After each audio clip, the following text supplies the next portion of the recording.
Hello, എല്ലാവർക്കും നമസ്കാരം. ഇന്ന് സാധാരണ പോലെ ഒരു ദിവസമല്ല കേട്ടോ. നമ്മുടെ പ്രിയപ്പെട്ട അമ്മ നമ്മളെ വിട്ടു പോയിട്ട് കുറച്ച് ദിവസമായി. വരാനിരിക്കുന്ന 16-ാം അടിയന്തരത്തിൻ്റെ ചടങ്ങിനുള്ള ഒരുക്കങ്ങളിലാണ് ഞങ്ങളെല്ലാവരും. സങ്കടമുണ്ടെങ്കിലും ജീവിതം മുന്നോട്ട് കൊണ്ടുപോകണമല്ലോ. ഇന്നത്തെ എൻ്റെ വിശേഷങ്ങൾ നിങ്ങളുടെ മുന്നിൽ ഞാൻ കാഴ്ചവെക്കുന്നു. പതിവ് പോലെ തന്നെ രാവിലത്തേക്കുള്ള കുറച്ച് ഒരുക്കങ്ങളും ഒക്കെ തയ്യാറായിട്ടുണ്ട്. പിന്നെ ഉച്ചയ്ക്കത്തേക്ക് ഇന്ന് അവിയൽ വെക്കാം എന്ന് കരുതി. അപ്പോൾ അത് ഞാൻ പെട്ടെന്ന് തന്നെ കുക്കറിനകത്ത് വെക്കാമെന്ന് കരുതി. കാരണം ഇന്ന് നമുക്ക് കുറച്ച് ആവശ്യങ്ങൾക്ക് വേണ്ടി പുറത്തേക്ക് പോകണം. അതുകൊണ്ടാണ് കുക്കറിനകത്താകുമ്പോൾ പെട്ടെന്ന് നമുക്ക് അവിയൽ സെറ്റാക്കി എടുക്കാമല്ലോ. അത് കഴിഞ്ഞിട്ട് പിന്നെ ഞാൻ കാപ്പി കഴിക്കാമെന്ന് കരുതി. ഇന്ന് ദോശയും ചമ്മന്തിക്കറിയായിരുന്നു.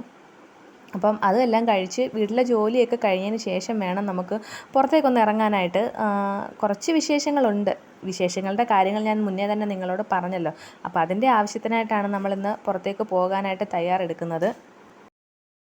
അങ്ങനെ പിന്നെ നമ്മൾ തേങ്ങ വറക്കുകയാണ്.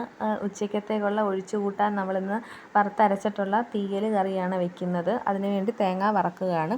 പിന്നെ തൊട്ടപ്പുറത്തെ അടുപ്പയിലെന്ന് പറഞ്ഞാൽ വെണ്ടയ്ക്ക മെഴുക്കുവരട്ടിയാണ് തയ്യാറാവുന്നത്.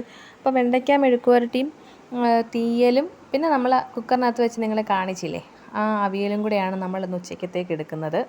നമ്മുടെ അവിയൽ ഇവിടെ സെറ്റായിട്ടുണ്ടായിരുന്നു. അത് പിന്നെ ഇനി നന്നായിട്ടൊന്ന് ഇളക്കി പിന്നെ അതിലേക്ക് അരപ്പുകൾ മാത്രം ചേർത്താൽ മതി കേട്ടോ. വെളുത്തുള്ളി, ജീരകം, മഞ്ഞൾപ്പൊടി, തേങ്ങ, പച്ചമുളക്, കുഞ്ഞുള്ളി ഉണ്ടെങ്കിൽ അതിൻ്റെ കൂട്ടത്തിൽ നന്നായിട്ടൊന്ന് ചതച്ചെടുത്തിട്ട് നമ്മൾ ഈ നമ്മുടെ കഷ്ണത്തിനകത്തേക്ക് ചേർക്കുക. വെളിച്ചെണ്ണ ഒഴിക്കുക, ഒന്ന് ചൂടാക്കിയെടുക്കാം. സെറ്റ് അവിയലായിരിക്കും. പിന്നെ നമുക്ക് കുറച്ച് പഴുത്തമാങ്ങ കിട്ടിയിട്ടുണ്ടായിരുന്നു. അത് നമ്മളിങ്ങനെ ചെത്തിയിട്ട് പൂളി ഒന്നെങ്കിൽ ജ്യൂസായിട്ട് എടുത്ത് വെക്കും, അല്ലെങ്കിൽ നിങ്ങളെ ഞാൻ ഷോർട്സിനകത്തൊക്കെ കാണിച്ചില്ലേ, അതേപോലെ ചെയ്ത് കഴിക്കും. അങ്ങനെ ഒക്കെയാണ്. അപ്പോൾ ഞങ്ങൾ ഊണുമൊക്കെ കഴിഞ്ഞതിന് ശേഷം പുറത്തേക്കൊന്ന് ഇറങ്ങി. ഞാനും പാത്തമ്മോനും കുഞ്ഞമ്മയും. ഇത് ടിക്കറ്റ് കാണിക്കാൻ കാരണം എന്താണെന്ന് ചോദിച്ചാൽ അവന് ഫുൾ ടിക്കറ്റ് എടുക്കേണ്ടി വന്നു. അവൻ വലിയ ചെറുക്കനായി പോലും. എൻ്റെ അടുത്ത് പറയാം, ഞാൻ വലുതായി, ഞാൻ വലിയ ആളായി, അതുകൊണ്ടല്ലേ എനിക്ക് ഫുൾ ടിക്കറ്റ് എടുക്കേണ്ടി വന്നേ എന്നൊക്കെ പറഞ്ഞ് ഞങ്ങളിങ്ങനെ ബസ്സിനകത്ത് കയറി പോവുകയാണ്. നമ്മൾ ഭരണിക്കാവിലാണ് വന്നത് കേട്ടോ, സാധനങ്ങളൊക്കെ മേടിക്കാനായിട്ട്. അങ്ങനെ ഞാനും കുഞ്ഞമ്മയും പാത്തമ്മയും കൂടി നടന്ന് പോവുകയാണ്. ഇത് നമ്മുടെ ഭരണിക്കാവിലെ പുതിയ ബസ് സ്റ്റാൻഡാണ് കേട്ടോ. ഇവിടെ ഇപ്പോൾ എല്ലാ ബസ്സുകളും ഇവിടെ വന്നിട്ടാണ് പോകുന്നത്. അങ്ങനെ പിന്നെ വലിയൊരു ബ്ലോക്കും ഒക്കെ കഴിഞ്ഞതിന് ശേഷം നമ്മളങ്ങനെ സൂപ്പർ മാർക്കറ്റിൽ എത്തിയിരിക്കുന്നു നമ്മുടെ സാധനങ്ങൾ പർച്ചേസ് ചെയ്യാനായിട്ട്.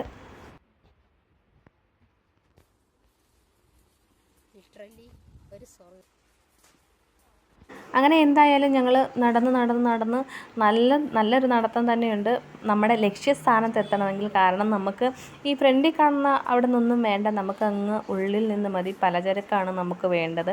അപ്പോൾ എന്തായാലും നടന്ന് നമ്മുടെ ലക്ഷ്യസ്ഥാനത്ത് എത്തിയിരിക്കുന്നു. അങ്ങനെ ഞങ്ങൾ പലചരക്കും ഒക്കെ മേടിക്കാനായിട്ട് അതിൻ്റേതായിട്ടുള്ള സ്ഥലത്ത് വന്നിട്ടുണ്ടായിരുന്നു കേട്ടോ. അവിടെ എല്ലാ സാധനങ്ങളും കിട്ടും, സൂപ്പർ മാർക്കറ്റ് അല്ലേ. അപ്പം നമുക്ക് അവിടുന്ന് ആവശ്യമായിട്ടുള്ള എല്ലാ സാധനങ്ങളും വാങ്ങിച്ച് തന്നെയാണ് ഞങ്ങൾ ഇറങ്ങിയത്. നമ്മളെ ഈ കാണുമ്പം വലിയ സങ്കടമൊന്നുമില്ല, സന്തോഷത്തോടെ ഹാപ്പി ആയിട്ടിരിക്കുന്ന പോലെ തോന്നുന്നെങ്കിലും നമുക്ക് ഉള്ളാലെ നല്ല ഒരു വിഷമം തന്നെ ഉണ്ടായിരുന്നു കേട്ടോ.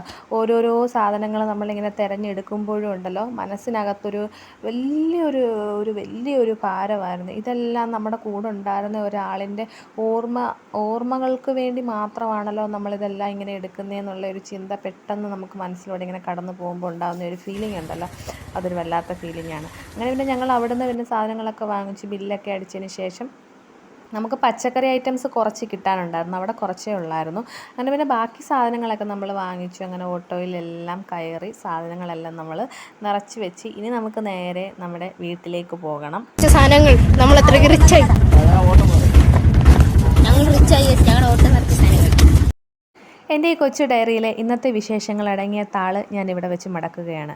അഭിപ്രായങ്ങളും നിർദ്ദേശങ്ങളും എല്ലാം കമൻറ്റുകളായിട്ട് താഴെ രേഖപ്പെടുത്താൻ മറക്കരുത്. എൻ്റെ ചാനൽ സബ്സ്ക്രൈബ് ചെയ്യാത്തവർ ഒന്ന് സബ്സ്ക്രൈബ് ചെയ്യുക, ഒരു ലൈക്കും കൂടി തരാനും മറക്കരുത്. അപ്പോൾ നമുക്ക് വീണ്ടും നല്ല വിശേഷങ്ങളായിട്ട് വീണ്ടും കാണാം. അതുവരേക്കും സ്നേഹത്തോടെ രേഷ്മ ഫ്രം രേഷ്മാസ് ഡയറി.